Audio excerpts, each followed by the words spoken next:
문제 해결의 비결, 그런 제목인데 사실은 난제를 해결하는 비결, 그런 뜻입니다. 환난에서 벗어나는 비결, 혹은 하나님의 징계나 혹은 하나님이 내리신 매를 면하는 비결, 또 사단이 일으킨 환난에서 벗어나는 비결, 이런 비법을 배우는 은혜로운 시간이 될 수 있기를 바라겠습니다. 생이 있는 곳에 고가 있다는 말이 있습니다. 사람이 살아가는 삶 자체가 고난의 연속이지요. 잠깐 즐거울 때도 보람을 느끼고 행복할 때도 있지만 인생 사는 삶 자체가 고난의 바다를 헤쳐가는 작은 이력 편지와 같은 삶이라고 표현을 했습니다. 그리스도인에게는 고난이 없느냐? 성경을 보면 그리스도인도 고난을 만납니다. 여러분, 예수님이 타고 가던 배도 갈릴리 바다에서 풍랑을 만났어요. 예수님이 함께 탄 배인데 예수님은 피곤하여 고물에서 주무시고 제자들이 노조 가는데 대풍이 일어납니다. 예수님이 탄 배도 환난이 있었다.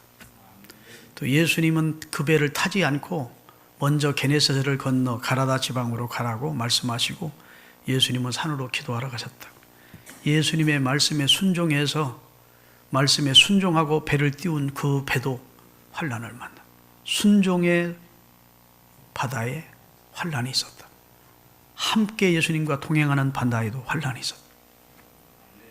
근데 그 환난이 도리어 나중에는 축복이 됩니다. 아, 이분이 하나님의 아들이구나. 물 위로 걸어오셔서 바람과 풍랑을 잔잔케 하시다. 그리고 저들의 믿음 없음을 지적하시고 믿음의 중요성을 가르쳐주는 교육을 하셨다. 환난이 도리어 교육과 하나님의 아들이 참으로 메시아임을 믿게 하는 아름다운 결과를 낳았다.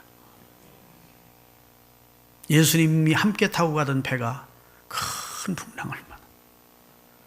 수한 방법을 다 동원해서 어려움을 극복해 보려다가 안 되니까 주무시는 주님을 주여 주여 우리가 죽게 되었나이다 하고 깨웠더니 주님이 고물에서 주무시다 일어나셔서 바람과 파도를 꾸짖으시고 잔잔케 하시자 제자들이 과연 하나님의 아들이시다. 아멘. 그리고 더 믿음이 돈독해지는 그런 결과를 가져갔다고. 다시 말해서 주님이 함께하는 바다, 주님이 명하신 순종의 바다를 가다가 환난을 당하면 우리가 믿음으로 대처하면 다 복이 됐어요. 아멘. 그래서 성경에 보면 고난당하는 것이 내게 유익이라. 이로 인하여 내가 주의 윤리를 깨닫게 되고 배우게 됐다. 아멘. 내가 고난을 통해서 우리 신앙이 성숙해 됐음을 성경은 고백을 하고 있습니다. 형통한 게 좋고, 그 다음에 만전하고 평안한 게 좋지, 무슨 고난이 복일 수가 있겠느냐. 물론 여러분 그런 의견에 저도 동의합니다. 그렇지만 인생이 태양빛판 내려쬐면 이 세상이 좋을 것 같아야 이 세상이 다 사막화된다고 그래요.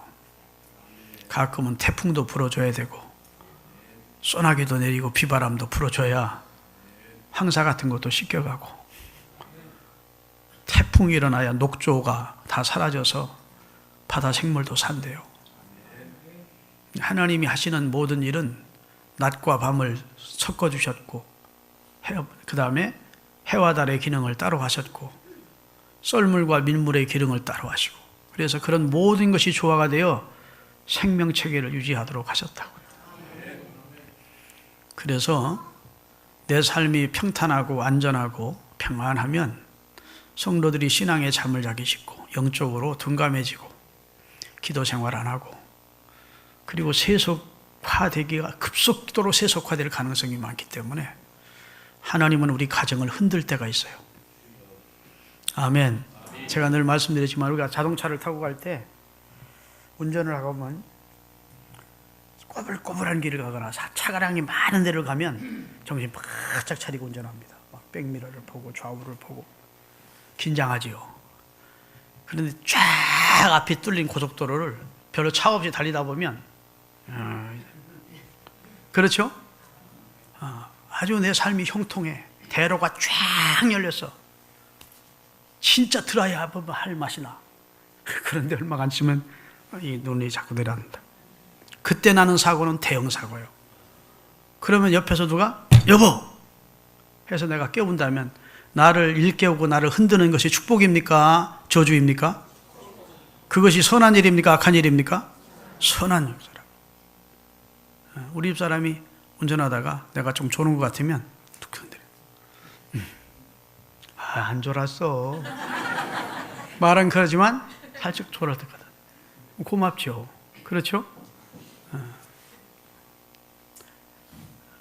하나님이 우리 인생을 그냥 평탄하게 가도록 하지 않고 어떤 때는 우리를 깨우는, 흔들어 깨우는 역사를 이룬다. 그건 하나님의 고마운 은혜입니다. 나는 이제 우리 성도들 보면 저 사람 지금 아직도 철없고 인생의 쓴맛도 못 보고 좋은 부모 만나서 뭐 어려움 없이 학교 다니고 인생의 진짜 무엇이 뭔지를 모르고 그냥 사는다가 그러니 하나님도 간절히 찾지 않고 신앙의 중요성도 모르고 그냥 부모님 따라서 교회는 어차피 나오고 그러는 만약에 젊은이들에게 어느 날 그 가정이나 개인에게 어떤 시련이 닥쳐왔다. 근데 자기 수완과 방법으로 안 된다. 그래서 하나님을 찾았다. 하나님 앞에 정말로 간절히 기도하고 하나님의 도우심을 구했다. 그리고 하나님이 주시는 응답을 받았고 하나님이 주시는 문제 해결의 축복을 받았다. 그러면 그 신앙이 성숙할까요? 안 할까요? 확 성숙해지는 겁니다. 어렸을 때 교회 따라다니던 것과 10년, 20년 따라다니는 것보다 훨씬 더 한 번의 고난을 통해서 하나님을 기도로 채우고 나면 목사의 설교 100번 들은 것보다 믿음이 더 잘한다고. 이게 고난이 주는 유익입니다. 하나님이 그 사람을 버리려고 고난을 주는 게 아니고 하나님이 그 사람을 완전히 끝내려고 우리 성도들에게 저주를 하는 게 아니에요. 하나님은 환난을 도리어 유익하게 만드시는 하나님이라고. 환난 날에 나를 불러라. 내가 너를 건지리니 네가 나를 영화롭게 하는 사람으로 바뀌어질 거야. 아멘. 환난 날에 이리저리 세상 방법을 쫓아다니지 말고 나를 찾으래. 환난 날에 동서남북을 바라보지 말고 위로에 계신 하나님을 찾으래. 아멘. 환난을 당하면 무조건 위를 바라봐야 돼요. 아멘. 예레미야 33장 2절 3절을 띄울 테니까 같이 한번 읽어보겠습니다. 하나님이 직접 하신 말씀이에요. 이를 행하는 여호와, 2절부터 이를 행하시는 여호와, 그것을 만들어 성취하시는 여호와, 그의 이름이 여호와라 하느니가 이같이 이르도다. 그 다음에 너는 내게 부르짖으라. 내가 네게 응답하겠고 내가 지금까지 알지 못했던 크고 은밀한 하나님의 역사를 체험하게 해줄 것이다. 그러니까 성도가 삶을 살면서 나는 하나님의 여기에 늘 주일마다 와서 예배를 드리는데 늘 순종하는 삶을 사는데 왜 우리 가정이란 배, 우리 삶에 이런 풍랑이 왔을꼬? 순종의 바다에 제자들이 순종하면서 가던 바다에 풍랑이 왔다. 예수님을 모시고 사는 집에 풍랑이 왔다. 모시고 가던 배. 그런데 그것이 그 삶 속에 그 가정에 저주가 아니고 나중에는 축복으로 바뀌어졌다는 사실을 믿으세요. 믿습니까? 네. 합력하여 선이 되도록 하셨지 그 풍랑이 그 인생이나 그 가정이나 그 교회나 그 직장에 화가 되도록 하지 않는다고. 합력해서 하나님을 사랑하는 자, 곧 뜻대로 부르심을 입은 자들은 잠시 잠깐의 환난이 합력해서 선이 되도록, 유익이 되도록, 복이 되도록 바꿔주시는 선하신 하나님을 믿으셔야 됩니다. 우리가 고난을 통해서 겸손하게 돼요. 한껏 교만하고 자만했던 사람도 고난을 만나면 겸손해집니다. 죄를 깨닫게 됩니다. 자기 허물을 깨닫게 됩니다. 자기를 돌아보게 된다. 아멘. 재난이 딱 오면 우선 사람은 반사적으로 자기를 돌아보게 돼요. 그리고 하나님을 찾게 됩니다. 그리고 하나님의 구원을 체험하게 됩니다. 할렐루야. 하나님이 나를 얼마나 사랑한다는 걸 확증하게 돼요. 그래서 고난을 경험한 사람들의 신앙이 성경에 보면 정금처럼 나옵니다.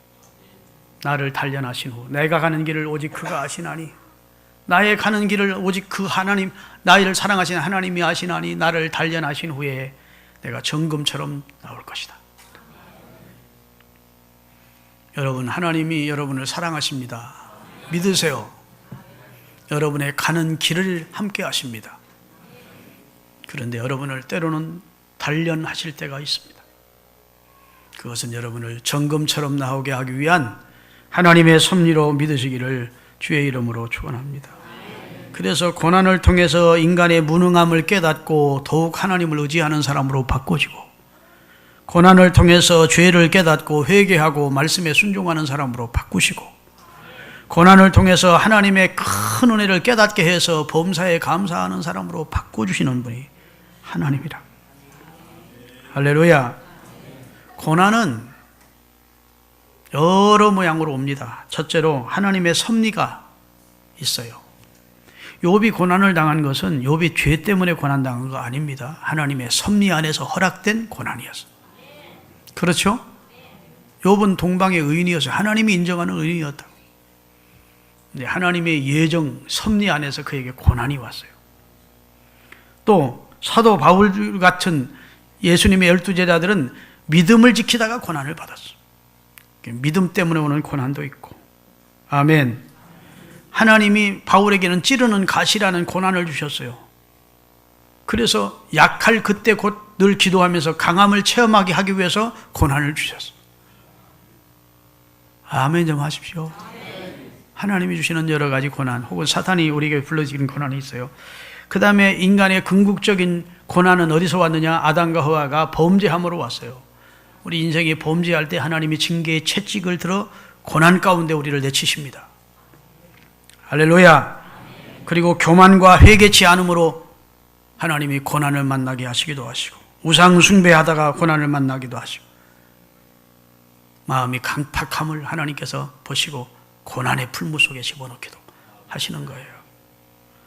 믿으십니까? 자, 그러면 고난을 몇 가지로 죄 때문에 오는 고난이 있어요. 그건 하나님의 징계로 봐야 됩니다. 그때는 어떻게 해야 될까요?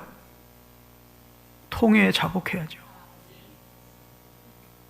야, 오늘 참 너무 조용하게 은혜 많이 받으시는구나. 그 다음에 고난이 두 번째는 자기 잘못으로 인해서 오는 고난이 있어요. 자기가 잘못 어리석게 선택하고 어리석은 판단을 하고 어리석은 일을 해서 몸을 절대 관리를 안 하고 맨날 술 담배로 살아서 그래 몸이 망가져서, 그건 자기 잘못으로 오는 거죠. 누구 탓할 게 못 돼. 그렇죠? 뭐 도박 중독, 마약 중독 걸려서 몸이 만신창이가 되고 집안은 혼비박산 됐어, 풍지박산 됐어. 그건 누구 잘못이요? 본인의 잘못으로 오는 거예요. 하나님이 그 사람을 그렇게 만든 게 아니야. 본인이 어리석게 행동함으로 그 결과로 고난이 온 거예요. 할렐루야. 그 다음에 성경에 보니까 분명히 사탄이 일으키는 고난이 있어요. 사탄이 하나님의 백성을 넘어뜨리려고 환난의 바람을 집어넣는다. 그 다음에 성경에 보면 하나님이 큰 죄가 없는데, 무슨 뭐 허물할 만한 게 없는데 연단을 위해서, 훈련을 위해서, 성숙을 위해서, 하나님이 귀하게 쓰시기 위해서 잠깐 연단하시는 고난이 있어요. 할렐루야. 자, 그러면 우리가 그럴 때는 어떻게 해야 되는지 해법을 좀 찾아야 되겠어요. 이 모든 뭐 하나님이 주시는 것이든, 그 다음에 하나님이 이 성도를 연단하실 때도 하나님이 직접 하십니까? 사탄을 명해서 하십니까? 사탄의 욥을 시험하실 때 하나님 직접 한 게 아니고 사탄에게 허락해 주어서 하는 거예요. 다시 말해서 성도의 가정이나 삶 속에 일어나는 그 배후에는 거의 다 사단, 꼬불꼬불한 이워야단, 뱀, 옛뱀, 아담과 하와를 넘어뜨린 옛뱀, 바다 위에서 올라오는 용, 그 말은 바다는 세상을 말해, 세상에 왕권을 쥐고 있는 사단이 성도들의 가정이나 개인이나 하나님의 교회나 성도의 사업에 환란을 일으키는 거예요. 눈으로는 보이지 않죠. 육안으로는 안 보입니다. 그렇지만 적어도 기도하는 성도, 신령한 성도는 그걸 알아. 배후에 사단의 역사가 있는. 믿습니까? 자, 오늘 이사야서 26장 16절입니다. 띄우겠습니다. 여호와여, 그들이 환난 중에 주님을 바라보아 싸우며 주님이 내리신 징벌이 그들에게 임할 때에 그들이 간절히 주께 기도합니다. 아멘. 환난을 당할 때 주의 징벌이 나와 내 가정에, 내 상업에, 내 삶 속에 이르렀을 때 우리가 뭐 해야 된다고요? 주께 기도해야 됩니다. 어떻게 기도해야 되느냐? 잉태한 여인이 해산할 시간이 가까워 산고를 겪으며 부르짖은 같이 주님 앞에 기도해야 된다. 나는 뭐 아기를 안 낳아봤지만 사람이 당하는 통증 가운데 가장 극심한 통증이 아마 아기 낳을 때 여인의 고통이라고 그래요. 그런데 오늘 분명히 잉태한 여인이 산기가 가까워 그 산통을 겪으며 소리 지르는 것처럼 강청하는 기도를 하나님 앞에 하래요. 하나님이 이 어려움을 해결해 주옵소서. 이 난제를 하나님 해결해 주옵소서. 이 어두움을 걷어가 주시옵소서.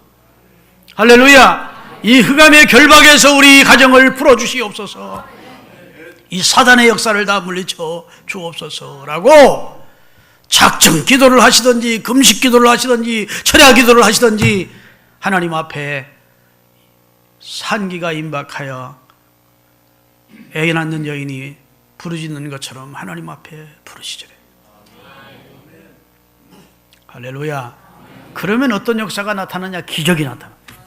19절입니다. 그러면 어떤 역사가 나타나냐? 주의 죽은 자들은 살아나고 그들의 시체는 이제는 다 죽었던 기업인데 살아나. 이건 깨지기 직전의 가정인데 하나님이 회복시켜 주셔. 믿습니까? 내 인격이 망가지기 직전이었는데 하나님이 나를 새롭게 하셔. 이렇게 살아나는 역사를 하나님이 허락하신대요. 믿으십니까? 여러분, 히스기야가 당신 죽어 삶을 정리해. 하나님의 경고야. 하나님이 말씀하셨어. 그리고 이사야 선지자가 돌아갔어요. 그랬더니 히스기야가 얼굴을 벽으로 향하고 하나님 앞에, 하나님 나 좀 더 살게 해주십시오. 내가 지금까지 하나님 섬기면서 하나님 기뻐하는 일을 했던 것 추억에서라도 그거 점수를 매겨서라도 내 생명 좀 더 연장시켜 주십시오. 애걸복걸 산기가 임박한 여인이 해산할 때에 부러지는 것처럼 하나님 앞에 기도했다. 그랬더니 하나님이 이사야 선지자를 다시 보냅니다. 야, 15년 수환을 연장시켜 준다 해라. 15년 수환을 연장받고 병에서 치료가 됐다고요. 할렐루야. 여러분, 하나님을 상대로 부르짖으면, 정말 강청 기도하면 하나님은 살아계세요. 그래서 죽은 시체가 일어나는 것처럼 절망적이던 상황이 희망적인 상황으로 바꾸죠. 사망이 생명으로. 믿습니까? 어두움이 빛으로 바꾸지는 역사.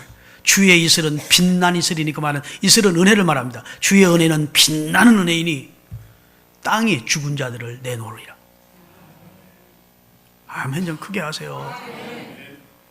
그게 강청 기도의 능력입니다. 그 환란이 사단이 준 환란이든 하나님이 내게 된 징벌이든 상관없어. 하나님 앞에 강청 기도하면 하나님께서 친히 기적과 같은 은혜로 응답해 주시겠다. 할렐루야. 그러기 위해서는 방법을 말합니다. 20절입니다. 다 같이, 내 백성아 갈지어다. 네 밀실에 들어가서 네 문을 닫고 여호와의 분노가 지나가기까지 잠깐 숨을 지어다. 내 백성아 가라. 어디로 가요? 밀실로 들어가요. 기도의 밀실로 들어가서. 문을 닫으래. 세상 방법은 이제 세상 방법 다 동원해도 안 됐어. 그러니까 이제 세상 방법은 끝내고 문을 닫고 오직 하나님 앞에서 기도로 해결받으래. 기도의 밀실로 들어가서 하나님의 분노나 사단의 역사가 지나갈 때까지 하나님 앞에 생명 걸고 밀실에서 기도를 하래요. 여기 밀실은 꼭 저 문 열고 들어가면 그런 밀실을 말하는 게 아니고, 아무리 밀실에 혼자 다락방에 혼자 있어도 잡생각이 막 끊임없고 딴 생각만 자꾸 나면 그건 밀실로 들어간 게 아니에요. 아멘. 이렇게 사람이 많은 데서라도 막 기도 깊이 해서 깊이 들어가면 그게 밀실로 들어간 거야. 철야기도 하면서 혹은 통성기도 하면서도 그 사람은 기도의 밀실로 들어갈 수 있어요. 집중적으로 기도하는 사람은 주변에 이제 의식이 안 돼. 하나님과 기도의 밀실로 들어가래. 내 백성아 갈지어다. 밀실로 들어가서 여호와 하나님의 분노나 사탄의 역사가 지나가기까지 거기 숨어서 기도해라. 아멘. 그러면 하나님이 어떻게 하시느냐? 오늘 본문입니다. 하나님이 일어나신대. 성도를 괴롭히는 사단을 멸하기 위하여, 성도의 가정에 여러 가지 환난을 일으키는 사단을 멸하기 위하여, 교회를 어지럽히는 사단 멸하기 위하여 하나님이 일어나신대. 다 같이 오늘 본문 봐도 26장 다음 27장이에요. 27장 1절. 그날에 무슨 말입니까? 주의 백성이 산기가 가까운 여인이 부르짖는 것처럼 기도의 밀실에 들어가서 하나님 앞에 도우심을 구하면 그날에 여호와께서 일어나서 그의 견고하고 크고 강한 칼을 가지고 환난을 일으키는 사단에 다 물리쳐 주겠다. 니오야단을 꼬불꼬불한 니오야단이라는 말은 틀어놓는다는 말입니다. 하나님은 다 정상 만들었는데 마귀가 틀어놓은 거예요. 다 하나님과 관계에 비틀어 놓아서 꼬불꼬불하다는 말입니다. 모든 꼬불꼬불한 역사를 일으키던 사단을 하나님이 그 칼로 멸해 주시고 그 환난에서 우리를 구원하시고 나를 구원하신 하나님의 사랑과 은혜를 체험하게 하시고 내 믿음을 더 성숙시켜 주시는 은혜를 주시겠다는 겁니다. 할렐루야. 여러분, 물론 사람이 무슨 문제가 닥치면 하나님 찾기보다 인간이 가지고 있는 자기 방법과 수단을 다 동원해 보는 게 사실입니다. 예수님 제자들도 그랬어요. 풍랑 만났을 때. 그래서 해결되는 작은 고난이라면 얼마나 좋겠습니까? 그런데 이건 도저히 방법이 없어. 그렇다면 그때는 하나님 앞에 매달려야 돼. 따라합시다. 내가 못하는 일을 하나님으로 하게 하는 일이 기도이다. 내가 못하는 일을, 내가 수단 방법 다 동원해 내 능력으로는 안 되는 일을, 인간의 능력으로는 도저히 감내할 수 없는 일을 당했을 때 하나님이 일어나서 하시도록 하기 위해서는 하나님을 움직이는 기도를 해야 되는데 그게 강청 기도라는 거예요. 그냥 묵상 기도 정도 해가지고는 안 된다는 거예요. 기도는 여러 가지 종류의 기도가 있습니다. 묵상 기도가 있지요. 조용히 몇 마디씩 하면서 잠깐 들리는 작은 기도가 있을 수 있습니다. 그러나 여기는 그런 기도를 말하는 게 아닙니다. 산기가 임박한 여인이 애를 낳으면서 부르짖듯이 하나님 앞에 마음을 털어놓으며 강절히 청하는 기도를 하래. 아멘. 기도의 밀실로 들어가래요. 여러분, 하나님이 일어나서 그 문제를 해결해 주신다. 하나님의 살아계심을 믿으시는 분 두 손 들고 아멘. 길을 지으신 분이 듣지 아니하시겠나. 하나님 우리 기도를 들으시는 분인 줄 믿으시면 아멘. 구하라, 찾으라, 문을 두드리라. 내가 구하는 자에게 주고 찾는 자에게 찾게 하고 두드리는 이에게 열어주겠다고 말씀하시고, 환난을 당하거든 나를 부르라. 나를 찾으라는 거야. 내가 너를 건져주리니. 나를 기가 막힌 웅덩이와 수렁에서 건져주신 하나님을 다윗은 찬양하고 있습니다. 자기가 기가 막힌 웅덩이와 수렁에 빠졌었대요. 인간의 힘으로는 도저히 나올 수 없는 환난의 구렁텅이에 자기가 빠졌었대. 그런데 하나님께 부르짖었더니 하나님이 기가 막힐 웅덩이와 수렁에서 자기를 건져 올리셔서 이제는 어디에 세우자? 반석 위에 자기를 세워주셨다. 그런 자기를 구원하신 하나님, 자기의 기도를 응답해 주신 하나님을 찬양하는 내용이 성경에 가득 차 있습니다. 지금 여러 가지 문제가 많은데, 영적으로도 문제가 심각한데 전혀 기도할 생각을 하지 않고 기도는 생각도 안 하고 그렇게 사는 성도가 있다면 하나님이 폭폭해서, 하나님이 세상 말로 가슴 칠 일입니다. 왜 너는 나를 찾지 않느냐? 왜 내 도움을 구하지 않느냐? 왜 너는 나를 인정하지 않느냐? 전능자로, 내 기도를 들어주는 내 아버지로 왜 내게 청구서를 내지 않느냐? 하나님이 그리하실 것 아닙니까? 나는 널 사랑하는 내 아버지인데 네가 어려움을 당하면 하나님 도와주십시오, 아버지 은혜 주십시오, 이 문제 해결해 주십시오, 그렇게 강청 기도를 하면 내가 은혜를 줄 텐데 끝까지 하나님의 도움을 거부하고 인간적인 방법으로만 하려고 하는 것은 한마디로 믿음이었기 때문이에요. 하나님이 우리의 구원자라는 사실을, 앞으로도 기도하면 응답해 주시는 살아계신 하나님이라는 사실이 믿어지지 않기 때문에 고난 중에 있으면서도 기도를 안 하는 거예요. 그것이 한마디로 기도 안 하는 생활은 하나님을 불신하는 행위예요. 평탄할 때는 물론 기도 안 할, 믿음 좋은 사람도 기도 안 할 수 있습니다. 몇 마디 하다 끝나죠. 그러나 지금 내 가정이나 내 삶에 큰 풍랑이 일었는데도 교회를 다니며 교회 집사라고 장로이고 권사라는 사람들이 기도를 안 해? 그것은 하나님을 경홀히 여기는 무시하는 행동입니다. 하나님의 말씀을 믿지 못하는 불신이에요. 믿습니까? 성도가 문제를 만나면 첫 번째 생각나는 것이 하나님 앞에 기도해야 되겠다는 생각이 들어요. 아멘. 내가 내일 새벽부터 20일 특별 기도하리라. 새벽 예배 나와서 부르짖어 보시라고. 아멘. 내가 일주일간 금식하면 하나님 앞에 매달려 보리라. 한번 해보라고. 그러면 하나님이 은혜 주심을 체험한다고요. 그리고 기도 응답을 받아보면 그때부터 믿음이 쑥 성장하는 거예요. 천지 만물을 창조하신 하나님이 정말 내 기도를 들어주시네? 정말로 내 기도에 귀를 기울여 주셨네? 내 문제를 해결해 주시네? 그 하나님이 정말 나를 사랑하고 계시네? 이걸 체험하게 된다고. 그러니까 하나님이 멀리 계시는 하나님으로 느껴지지 않고 늘 자기 곁에 계시고 자기 사정을 아시는 하나님으로 가깝게 다가온다고요. 난 우리 신흥교회 성도들이 다 생생한 믿음을 가지고 살기를 원합니다. 그냥 습관적이고 형식적이고 구태의연한 그런 신앙이 아니라 좀 기도 생활 많이 하고 어떤 문제 앞에 하나님 앞에 진솔하게 부르짖고 도우심을 구하고 그러면서 범사에 하나님을 인정하는 삶을 살아서 하나님을 영화롭게 하는 성도들이 되시기를 바랍니다. 성경은요, 의인 얘기를 하는 게 아니에요. 성경은 죄인이 하나님 앞에 나와 용서받고 구원받고 하나님 앞에 쓰임받고 영생에 들어간 얘기입니다. 할렐루야. 다시 말해서 성경은 사람이, 이 사람은 원래 의인이라 하나님이 썼다, 이 사람은 원래 잘난 사람이라 하나님이 썼다, 그런 얘기 없어요. 하나님은 이 세상에 참으로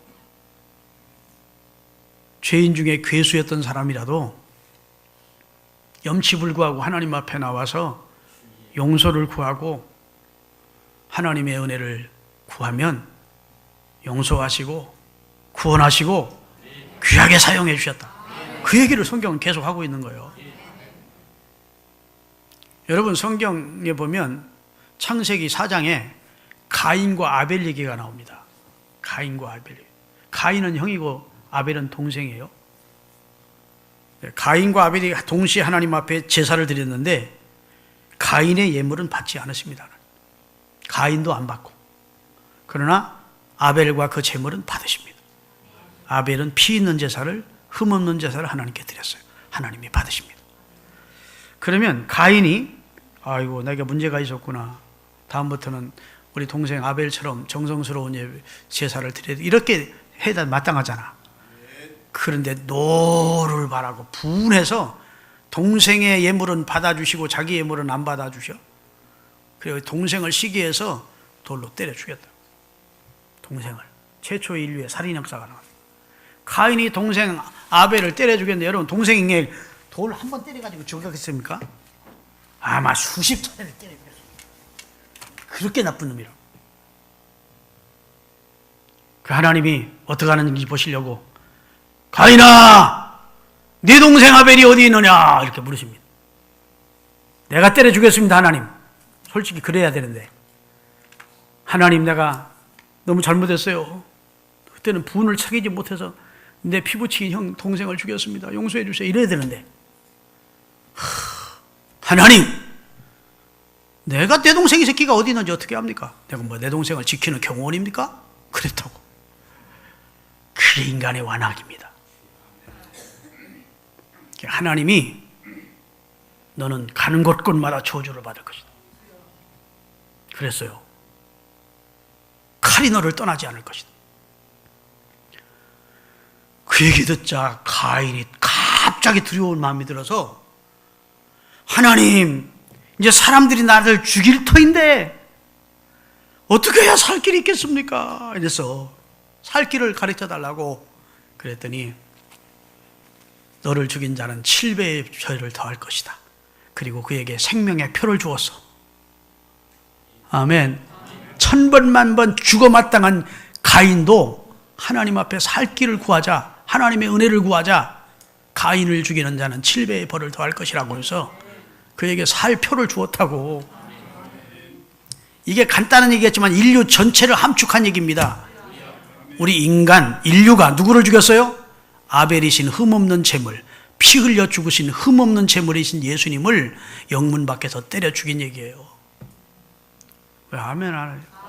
너무 고차원의 설교라 못 알아들으시나? 가인이 아벨을 때려 죽인 얘기는, 이건 다시 해석하면 아벨은 예수 그리스도를 상징하는 거예요. 온전한 제물을 드려 하나님이 받으신 참 흠없는 제물이 예수 그리스도시거든.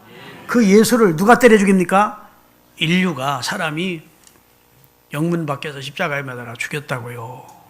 정말 우리 인류는 하나님의 심판으로 영멸할 수밖에 없어. 그런데도 하나님은 우리 인류 가운데 얼마가 하나님 용서하십시오 하고 하나님이 그리스도를 통해서 베푸신 은혜를 받아들이면 지금도 생명의 표를 주는 거예요. 아멘. 성경은요, 내가 어떤 죄를 범했어도 나는 죄가 많아서 주님 앞에 못 가, 그럴 필요가 없어요. 그런 사람은 마치 이런 사람과 똑같아요. 나는 때가 많아서 목욕탕 못 가. 때 있으니까 목욕탕 가야 돼. 그렇죠? 머리가 너무 길어서 나는 이발소 못 가. 바보 같은 소리. 머리 기르니까 이발소 가서 잘라야지. 나는 죄인이라 교회 못 가, 하나님 앞에 못 나와. 그럴 필요 없어요. 주님은 염치불구하고 주님 앞에 나와서 하나님의 자비와 긍휼과 용서를 구하면 언제든지 지체하지 않고 받아주시고 용서하시는. 누가복음 15장에 두 아들 얘기가 나와요. 아버지 얘기가 나오고, 큰아들은 아버지 말에 순종했대, 아버지 집에서. 둘째 아들은 아버지를 거역하고 아버지가 자기에게 줄 재산의 분깃을 가지고 집을 나가서 아버지를 거역하고 타락한 삶을 살았대. 그런데 그 내용의 핵심이 무엇입니까? 둘째 아들 얘기거든. 자기 잘못을 깨닫고, 내 아버지 집에는 양식이 풍족한 품꾼이 얼마나 많은고, 난 아버지를 거역해서 여기서 줄여 죽는구나. 그걸 깨달은 거야. 내가 아버지께로 돌아가리라. 아멘. 별로 흠없이 산 형 얘기가 아니고 하나님을 거역한 동생 탕자 얘기가 성경의 주인공이라고. 하나님 앞에 나와서 나는 저 뒤에 앉아있는 세리처럼 살지 않고 깨끗하게 사는 거 감사합니다 하는 스스로 의인인 척하는 바리새인 얘기가 아니고, 성경은 성전 뒤에 와서 머리를 들지 못하고 하나님 저는 죄인입니다 이러면서 기도하는 자의 기도를 들으시고 은혜 주시는 이가 우리 하나님이라고. 나는 성경 읽으면서 감동한 내용 가운데 하나가 열왕기상 21장 27절부터 29절입니다. 같이 한번 읽어보겠습니다. 아합이 이 모든 말씀을 들을 때 그의 옷을 찢고 굵은 배로 몸을 동이고 금식하고 굵은 배에 누우며 또 풀이 주고 다니더라. 저를 보세요. 이스라엘의 열왕 가운데, 수많은 왕들 가운데 가장 악한 왕이 아합입니다. 엣발의 딸 이세벨이라는 여인을 왕으로 맞아서 부부가 팀웍을 이루어 여호와의 종교를 말살하고 여호와의 선지자들을 죽이고 여호와의 제사장들을 다 죽이고 여호와의 선지학교를 폐교하고 곳곳마다 여호와 바알의 산당을 세우고 바알의 신학교를 세워 바알 선지자들을 양성하는, 정말로 하나님 앞에 1000번 만번 죽어 마땅한 죄를 아합이 범했어요. 더 나아가서는 나봇이라는 사람의 포도농장이 탐이 나서 거짓 증인들을 세워 나봇을 죽이고 그 포도농장을 취했다. 그랬더니 하나님께서 엘리야라는 선지자를 아합에게로 보냅니다. 가서 이렇게 말해라. 네가 나봇을 죽이고 나봇의 농장을 취하고 하나님을 나를 거역하고 바알을 섬기는 우상 숭배를 하게 하였으므로 너는 죽어 들깨들과 까마귀의 네 몸은 다 그 들깨들의 먹이가 되고 까마귀가 네 몸을 찍어 먹을 것이고 네 몸에서 흐르는 피는 강물에서 씻을 때 개들이 먹으리라. 내 부인 이세벨도 그렇게 죽어 성에 떨어져 박살이나 그 몸뚱이는 새들, 공중에 나는 새와 들깨의 밥이 되리라. 이렇게 예언을 했다고요. 그래 해라 해서 아합 왕에게 가서 하나님의 말씀을 들으소서 왕이여. 하나님께서 이렇게 제게 말씀하셨습니다. 당신이 의인 나봇의 농장을 빼앗고 하나님을 거역하고 우상 숭배하는 죄악을 범하였으므로 당신과 당신 부인은 죽어 당신의 몸뚱이와 당신 부인의 몸뚱이는 개들의 밥이 되고 날 새들의 먹이가 될 것이고 그 피는 이 개들이 와서 핥을 것입니다. 하나님이 그와 그 후손에게 임할 재앙을 예언하게 했어요. 그랬더니 이렇게 하나님 거역하고 살던 아합도 사람인지라 겁이 나서 그래서 그때부터 어떻게 했다고요? 자, 27절 다시. 아합이 모든 말씀을 들을 때 이스라엘 백성들은 참회할 때 옷을 찢습니다. 내가 잘못했다는 마음의 애통함을 옷을 찢고 그 다음에 무엇을 입어요? 굵은 베옷을 입는다는 것은 이건 회개의 상징입니다.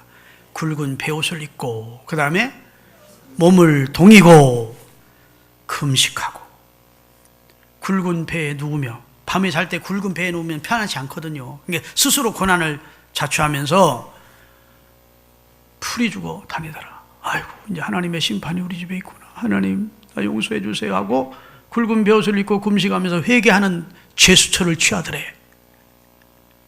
아멘. 그랬더니 하나님께서 엘리야를 다시 아합에게로 보내는 거예요. 다시 28절 여호와의 말씀이 디스 사람 엘리야가 임하여 이르시되 그 다음에 아합이 내 앞에서 회개하는 모습을 취하는 것을 보느냐 그 말이에요. 너 보지? 자기 잘못을 깨닫고 회개하는 제수처를 취하자. 그가 내 앞에 겸비함으로 내가 재앙을 저의 당대에는 내리지 아니하고 그 아들 시대에 가서 그의 집에 재앙을 내리리라. 집행유예했대. 아멘. 하나님의 심판을 뒤로 미루어 주었대. 자, 이런 말씀 들으면 얼마나 신이 납니까? 이야, 세상에 그렇게 나쁜 놈 아합도 용서를 구하면 하나님은 은혜를 주시는구나. 여러분은 아합보다 괜찮은 사람들이야. 아멘. 여러분은 가인보다 괜찮은 사람들이야. 그렇죠? 여러분 형제를 때려 죽인 적 있습니까? 제사장들 때려 죽인 적 있습니까? 우리는 괜찮은 사람들이야. 그에 비하면. 그러니까 나는 하나님 앞에 저주받을 사람, 나는 지옥 갈 사람이라는 생각을 하지 마세요. 하나님의 자비를 구하세요. 하나님의 은혜를 구하세요. 어려움을 닥치면 밀실로 들어가세요. 할렐루야. 그리고 산기가 임박한 여인이 해산할 때 구로하며 부르짖듯이 하나님 앞에 기도하세요. 하나님의 구원을 경험합니다. 하나님이 여러분을 축복하시고 은혜 주시고 용서하시고 새롭게 하심을 체험하게 되는 거예요. 난제 해결의 비결을 배웠죠?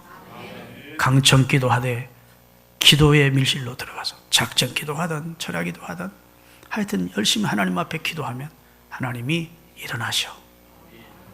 그의 손에 강한 칼을 가지고 환난을 일으키고 재난을 주던 니오야단을 다 멸해 주시겠다 약속하셨어요. 그 다음 절을 읽겠습니다. 27장. 그리고 하나님이 우리 가정의 포도원지, 가정을 포도원이라고 할 수 있고 교회를 포도원이라고 할 수 있어요. 우리 집의 주인이 되어 주시겠다. 자, 오늘 본문 27장 2절. 그날에 하나님이 일어나서 칼을 가지고 꼬불꼬불한 사단의 역사를 멸하신 다음 그날에 너희는 아름다운 포도원을 두고 하나님의 구원을 노래를 부를지어다. 그 다음에 나 여호와는 포도원 지기가 되면 우리 가정 포도원 지기, 우리 가정이 포도원이고 우리 교회가 포도원인데, 아멘.